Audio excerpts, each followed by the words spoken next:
Welcome to another video of looking at another vintage. Can we call Power of the Force vintage at this point? But certainly, a close to 30-year-old vehicle.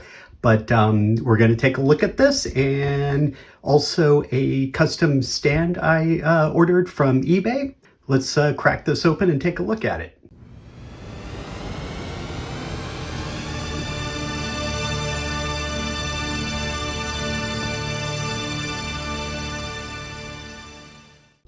And in this video, we'll be taking a look at Luke's T-16 Skyhopper.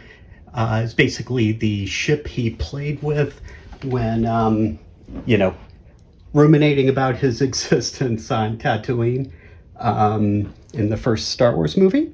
And this particular release came in 3 different language releases. There was this one for the domestic US and English markets, and then also a tri-logo release, and then also one in Italian. And now let's take a look at the back of the box. All right, as we take a look at the back of the box, so it basically has one of those, for figures, it would have been a character card, but just basically a little card you can cut out here that gives the technical specs for the vehicle. It has 2 parts to it, so basically adding to the sense of play for the children of 1996 or whenever this thing came out, and then just basically showing different releases of the time from that Power of the Force line, and obviously featuring the roided out figures from that line before they started looking a little more normal as the Power of the Force line proceeded and progressed into the Power of the Jedi line. And here we can see the contents of the box itself. After opening it, you basically get a cardboard protector that houses all the components of the ship itself, and then also a instruction sheet, and then sticker sheet, and then also a catalog. And once we open up the inner box, we're basically left with 4 bags. Basically have the tail fin, the cockpit, flaps, and also that inner cockpit piece that can kind of become a secondary ship. So we will bust these open and have a proper look at it. And there are all the contents laid out. So now we'll go ahead and put this thing together.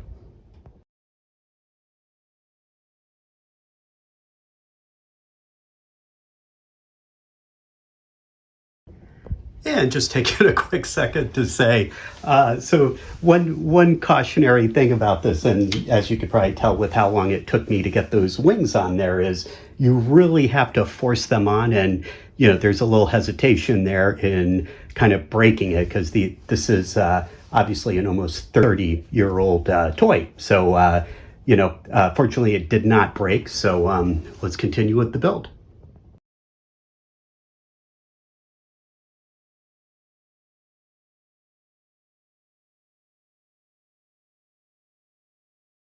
And now that the 2 pieces are together, let me see.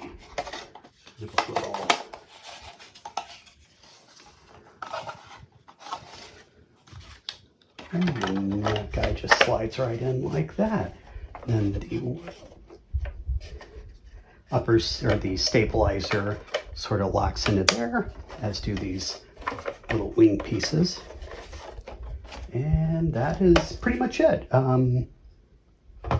Then it also has this gun, which you can either mount under here or put it back here. I don't know, it's kind of an antenna, although I can't do that with this, and I will show you in just a minute. And similar, if you caught my last video, I had purchased a stand for Obi-Wan Kenobi's starfighter with the hyperspace ring, and actually I'd ordered a stand for it off of eBay, and actually the first stand I had kind of targeted to purchase is this one, because obviously this is kind of like, it's kind of like the other one. It's not one that's going to stand for you, except sort of in the parked position. So I wanted a stand for it, and this one adds a little bit more height to it, but let's get the stand together. I have to take the paper off of here, and I'll include a screenshot during the video of the store on eBay that has these. Kind of one trepidation I had about this, I think it's the sort of the most affordable, and you can usually get them for under 30. The thing that might kill you is just shipping. So you have to find like a good combination of shipping and how much the toy actually costs to keep it around the $30 mark. And that's kind of what I did with the ship. But then the acrylic stand I have here actually costs more than the ship. And that's been sort of my delay. As I mentioned in my previous video, I'd been watching Only One Kenobi's channel, and he'd been, at the time, had been going through buying a bunch of spaceships from Star Wars, and it kind of got me thinking. And this was actually the first thing that popped in my head, and I vaguely remembered it from when it was released in the late 90s. I never bought any of the ships back then. I did buy. I mean, I've always collected Han Solo figures my whole life, since Star Wars came out, since the toys came out in '78, and I pretty much stuck to that, occasionally buying other things. I think with the Power of the Force line, I bought the figures that were represented in the original 12 action figures, I didn't buy any of the ships because, like, the TIE Fighter and the X-Wing and the Land Speeder, they were all basically, based on the same molds as the original Kenner ones. And I had those at the time. I don't have them anymore, but I had them at the time in the late 90s. But let's go ahead and take the paper off this, put it together, and see what this looks like on its stand. And there's the base with the Rebel Alliance insignia on it, and the actual stem of the stand. It basically has T-16. Let me try and get it in the dark there so you can see it.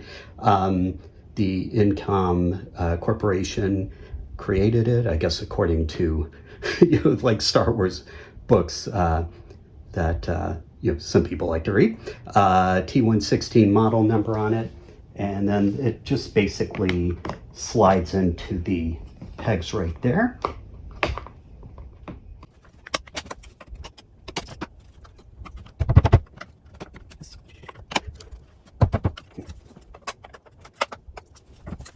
And now that the stand is built, then we just remove this piece back here, and it's kind of funny. I'm not sure exactly what this piece is for, because it's doesn't really seem to have a purpose, but it does allow the using it to mount to the back of the ship.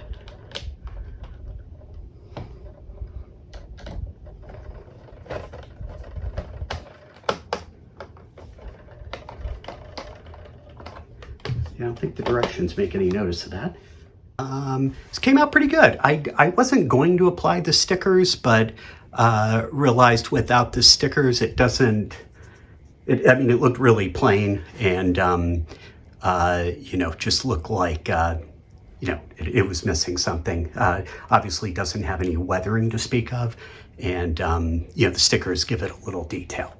But came out pretty good. And so, my intention was always to sort of display this with, I have a hybrid here. This is Luke. So this is, the Luke is from the Saga collection, which came with the little chest that had like Ben Kenobi's chest where he kept Anakin Skywalker's lightsaber. And then this, actually, I can't remember if it was Power of the Force or Power of the Jedi line. This is the better figure, so I just gave the little ship to it. But the intention is to kind of display that with him. And then for the actual pilot, I was thinking of going with Big Stark Lighter. I'm not actually, I'll check that out in a second, but I'm not sure we'll actually even be able to see him in it.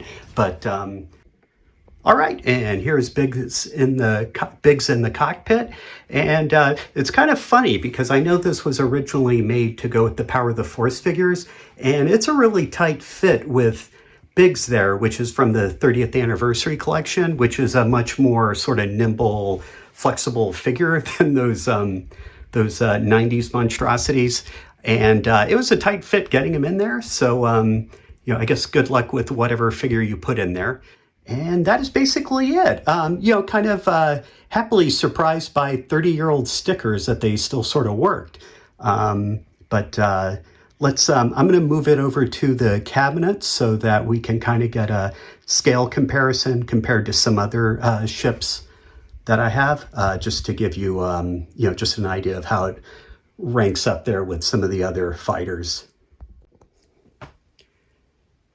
All right, and to close out the video, here we go with some other ships I have added recently, and just giving a look at how they sort of scale up. And it's for some reason I thought it might be a bit small, just because of its age, but it actually kind of sizes up nicely there.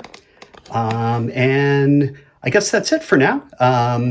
Hopefully you enjoyed the video, and hopefully it was of use to you. If you have any comments or questions, feel free to post them in the comments section. And until then, see you on the next video. Thanks.